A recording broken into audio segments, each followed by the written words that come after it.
All right, friends, welcome back to another episode of Called to Homeschool. We have had a ton of fun this summer in Mama's Members creating a homeschool year and doing our workbook and doing all the things. There is one more bonus class and it will be on Thursday.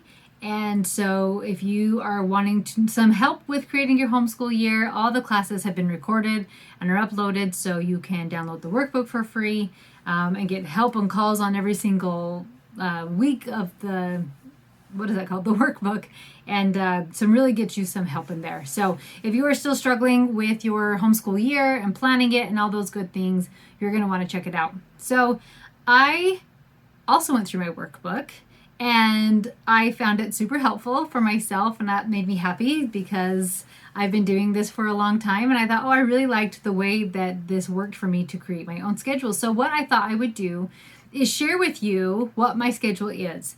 I went through the workbook and did all the pre-work, which is super important because it will help align with what it is you want to create. And I loved on one of my calls that somebody was talking about that I had a composer, that we were going to study a composer. And I love that she said that was important to Meg, but it's not important to me. And so we can just listen to beautiful music, and that will totally be our music study. And so I just love that empowerment of like, this works for Meg, and this is what works for me. So this is just to give ideas to see kind of how the structure of our day is going. It is not the right way. It is the way that my family is going to be doing school. So it looks different. I have 4 kids that I will be homeschooling this year.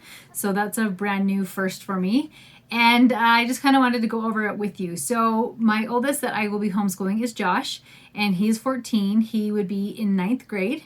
And he wanted to start college this year. And so he applied to Southern New Hampshire University. And through a charter school in Utah, it will actually pay for the college directly. And so that is the route he is going. So he is planning on doing college and just planning on doing classes. It's done in, what are they called? I cannot remember what the word is. Projects. So he just will be working, it's completely independent based, and you just turn in so many projects that basically count as like a credit. And so we are just working that he will try to do 4 a month, so average 1 a week, and that he's going to be doing school all day Tuesday and all day Thursday. Wednesday I will tell you what he's doing, and Monday I'll tell you what he's doing as well. So his main school will be through college, will be through Southern New Hampshire University. So part of his school will also be seminary, and that will be Mondays afternoons and Wednesday afternoons. And then a big part of his school will also be debate, and that will be in person Wednesday afternoon. So that is why he won't be doing school on those days. So as far as his school, just like if there's anything else, he really likes self-development books. The 4 Agreements was very life-changing for him, and so he said he would like to read a self-help book, and he is still deciding which one, but just knows that he really wants to study one, and he wanted to kind of look through our bookcase. So he has a few weeks to decide, and so that he'll be doing that, and then he'll be reading scriptures as well. And that is his whole schedule, and he is completely independent, and I don't really have to check a whole lot on him. He just does it on his own. So that's my Joshy schedule. So my Tess is 13. I have to think of how old my kids are and what grade they are in. She will be going into 8th grade.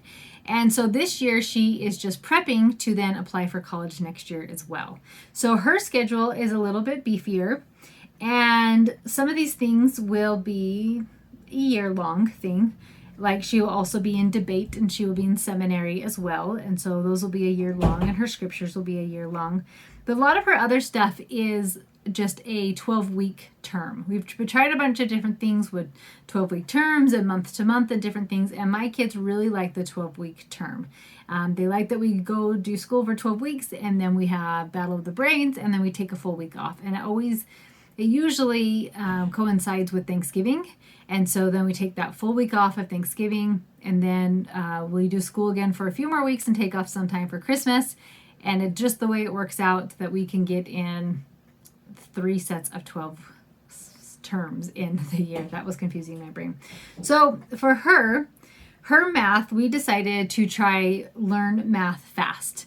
And math is not her favorite subject, but I would like her to stay up to date with math and not just completely give up on it. So I didn't want her to have a big beefy workbook or anything like that. So we're just going to learn math fast.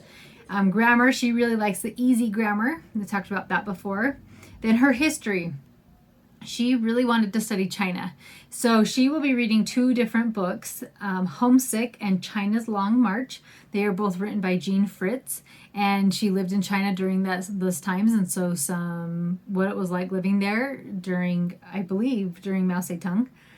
And then she'll be reading a biography, and it is the biography called Wild Swans. And this is a biography I've read before too, and it is not for little children, but if somebody is mature enough to read it, it goes in account to a grandmother, a mother, and a daughter's experience of China. And the grandmother was living there underneath when Japan had a lot of control over China, and then how communism came into China, and then what it was like, kind of the transition from Japan having control to a little bit of independence to then the Communist Party taking over China, and what it was like to really live and experience that. So it's a bit of a beefy book, but really, really good. So that's what she's studying for history. Then her science, she's not really wanting to do group subjects with us. She feels like if she wants to, she's welcome to, but she's starting to feel more independent. So with the younger kids, I'm studying about rocks, and we'll probably do some field trips to rock shops and go exploring for rocks, and we're doing a bunch of different things with rocks. So I suggested, this was from Well Educated Heart's suggestion of rocks for middle schoolers, was reading The Journey to the Center of the Earth, which is just a fun read. So just kind of something fun, and then as we are talking about rocks and all those good things. I really like to have my kids studying different things of the Successful Six, so things about finances, their emotions, all those things. And so she will be reading a financial book, and it is Rich Dad, Poor Dad. And then a self-development book. I rotate through self-development books of like emotion ones specific, or mental specific, or socially specific. And this time she is going to read The Compound Effect. And she says that I talk about this book all the time, so she might as well read it because I really like it. I think it's a good book. And then religion, she does read her scriptures, and then I always have my kids, once they get a little bit older, is to then maybe study a topic in depth, or just a biography about anybody that was Christian, something like that. So this is a book from C.S. Lewis, The Screwtape Letters. It is a little bit of an intense book because it is the devil writing to his apprentice, I believe. I haven't read it for a few years. So it is a little bit darker, but my big kids keep talking about it, and so she goes, I think I want to read that. So we'll see how that goes. But just we've done a bunch of different things. So this year she's just doing Screwtape Letters. Then I said debate and scriptures, and she wants the New Testament. And then literature, she is reading a book by O. Henry, and it is just a book series that we inherited from my father-in-law. And she's always been curious about them, and she's heard good things about them. I haven't actually read them, but she is excited to start reading those. So then I have Briggy and George. And with them, they will be doing the group subjects with me. So when we meet together, we will sing a song, say a prayer, and we do a read aloud. And Tess would like to be included in those things, and then she wants to go do her own stuff. But with the little boys, we'll do those, and then we'll do subject of the day. So subject of the day, on Monday, we're going to do art and science. On Tuesdays, we're going to do a poetry and composer. On Wednesday, we're going to do history and geography. And on Thursday, we're going to do writing. So art, I'm going to be using art from the Mindful Heart, their picture packets. So it goes along with our history of Native Americans. So some really beautiful art with Native Americans. Science, like I said, we're going to do rocks. So some of the books I have are Let's Go Rock Collecting and Rocks and Minerals. And I also bought a rock, what is it called? Like a rock guide. I have it right here by me. I can't think of what it's called. Basically, I'm going to do an Amazon link. I'm going to do a link in this for Amazon, so you can just see all the books I'm buying and the rock stuff and all that, so you can just see everything if you are interested in any of those things. So that will be our arts and science. Poetry, I'm not doing a specific poet. We will just have different poetry books that we have around the house. And our composer, though, we are going to study about the play, the opera Barbara of Seville, because my husband and I are going to go see it in October, and so I wanted to know the storyline better, so I thought it would just be fun to become really familiar with the music and all those things. And my husband asked if I was going to do the Bugs Bunny version or the actual opera, so we'll probably mix both of those in with Barbara of Seville. Wednesday, we're doing history and geography. So geography will just kind of be like where different tribes were throughout the United States of Native Americans. And then with history, we'll be doing Between Earth and Sky and The Legend of the Blue Bonnet. And then Brigham will have some more in-depth books of history that he'll be doing. And then I really want to try to do a field trip. And I found the other day when I went on a hike in the mountains behind my area that there's so much Indian Native American history just like in my own backyard. So I thought it would be really fun if there's a small hike that we could go and just discover different things in our own backyard, learn about the Indians. I don't know the right term. Indians or Native Americans. I really don't know. So please forgive me. Just within my own backyard. The Ute Indians were here in Utah, just different stuff like that. I thought it would be really fun to get immersed into that culture. Yes, and then writing. On Thursday, we'll be doing writing, and I will just be doing different writing projects. So one day may be something fun that we do with having a Native American. We'll make up a story, and like this, let's pretend like let's create a picture of this boy, and what would his story be, and just creating fun things like that. I just have found that my cute 10-year-old still thinks writing is dumb. And so as long as I can just make it fun and exciting and just doing little things like that, that I can get him really interested in it. Sometimes we've even done past, present, and future. And so we talked about verbs and making them past, present, and future. And so he used the verb pee, which was super awesome. Like, I peed yesterday, I am currently peeing, and I'll probably pee tomorrow. So he wrote 3 different sentences and then drew a picture, and he laughed and he laughed. And so my whole goal with him is to show him that writing is fun, even if we're talking about potty humor or anything like that, but just showing him that writing can be a lot of fun and that it doesn't have to be hard and challenging and difficult. So really just helping him learn to love writing. So those are what we're doing together. And then so Briggy would be 5th grade. And for his math, twice a week he'll be doing Saxon. And then the other 2 times, because we just do school 4 times a week, the other 2 times we will be doing Life of Fred together. And he thinks that's fun. He likes to challenge himself with math and push himself, but he also is still 10 and gets burned out. And so by doing Life of Fred a few times a week, it keeps math fun and fresh for him. So history, like I said, we'll be studying Native American. So his history will be Children of the Longhouse. And then his biography will be Hiawatha and the Peacemaker. So a couple different books like that. His science, I found a cool book called Ultimate Rockopedia. And so just kind of really looking through it, getting him excited about different science things like that. Scriptures, he is reading the Book of Mormon. And then I prayed about his schedule, if there was anything special he needed. And I really wanted him to have heroes that he was studying about and people, real people in history that just did really cool things. So I like the series Christian Heroes. And one of them I really like is Dietrich Bonhoeffer, and he was during World War II, and his story is really neat. So he's going to be reading that. His classic book is Where the Red Fern Grows, but honestly I might have to change it because he started reading it already, and I think he will have it finished by the time we actually start school. So today we were doing Minute with Mom, and he'd already started the book, and I think he's about 1/3 of the way through or half of the way through. So I don't think he will have the book still when we start school, so I may have to change that. Then Brigham still does handwriting, learning cursive, and we go really, really slow. And I told them, like, what is the bare minimum you can do with handwriting to keep it fun and fresh? And he said, doing 1 word. So he does the workbook Handwriting Without Tears, and he does 1 word a day. And it's awesome because it's not overwhelming to him. He isn't grumpy about doing it, and yet he's still learning how to have better handwriting. So that is my Briggy schedule. And then I have George. So George usually comes to do the group stuff with us as well. So I always have, especially when a toddler is there, that I make sure whatever I have for a big kid, I have for a toddler as well to help them feel as included as possible. So he'll do that with us, but kind of allow him to flow in and out, and realizing it's not a problem. He'll get what he needs to get from that.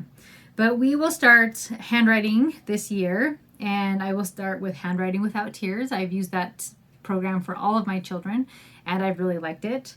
For phonics, we are starting with the workbook Explode the Code, Book A.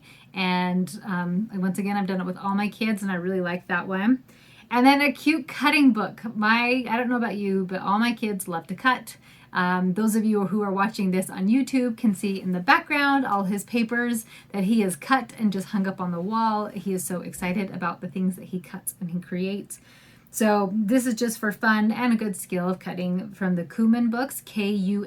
And like I said, I will link all of these in the show notes to an Amazon link so you can see all of these. Except for, I guess, the reading, because I don't think they're on Amazon. But his reading, it is from when my oldest went to preschool frontline readers.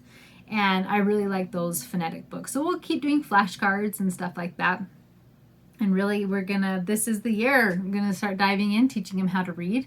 And so we'll keep reviewing phonics. And when he's ready to start doing the diphthongs, right, the teams like CH, TH, SH, WH, that's usually the first one I start with, then I will use Happy Phonics for that. So I just wanted to give you an overview of school, of what we're doing this year. And like I've talked about before, there is an episode called Floors and Ceilings, and I don't remember off the top of my head what number it is, but I've talked about, like, this is my ceiling, the schedule. This is this beautiful high ceiling that I could do with my children. That's what I aim for. It's what I hope that we will be doing.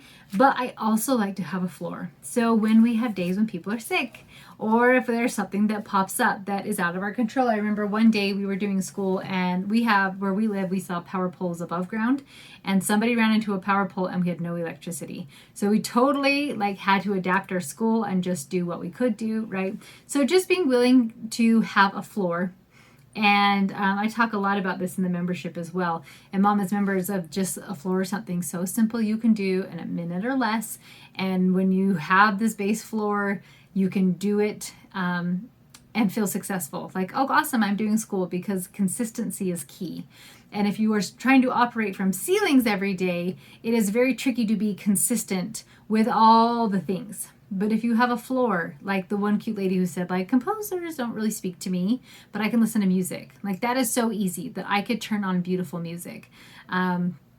It's interesting that Georgie knows Lakme and the Flower Duet just from the music we've turned on.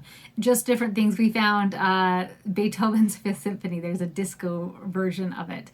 And we've listened to that before and just talked about different music throughout movies, through people making different modifications with them, like the disco music. So just fun things like that of just keeping school simple. But consistency is key. And so having this ceiling and this awesome schedule is fantastic, but knowing that having a lower version as well. So on off days, on sick days, on days that you're like, let's go have an adventure. Okay, we got school done, we did our floors today, and now we're going to go have adventures, and our school's just going to look a little bit different. So I just wanted to share that with you guys to just give you ideas. I will link in the show notes of all the books I talked about, so you can check out all the things that we will be studying this term. I didn't say this with Briggy. We will still be doing 12 weeks within monthly rotation. So some of his books are a little bit lighter that he can finish in a month, but he likes the idea of a 12-week term. So for him, I still just have to say, this is still a 12-week term, even though I'm kind of doing month to month with him. So he really likes that way. That's easier for his brain to comprehend, and it kept him happy. So I adapt. All right, friends. So that's what I wanted to share with you today. Those of you in Mama's members, make sure to check out our last bonus call for the summer. And if you're not Mama's members, of course, I'd love to have you join in there. And all the other bonus calls are recorded, so you could check those out. And I will see you next week. Have a great day.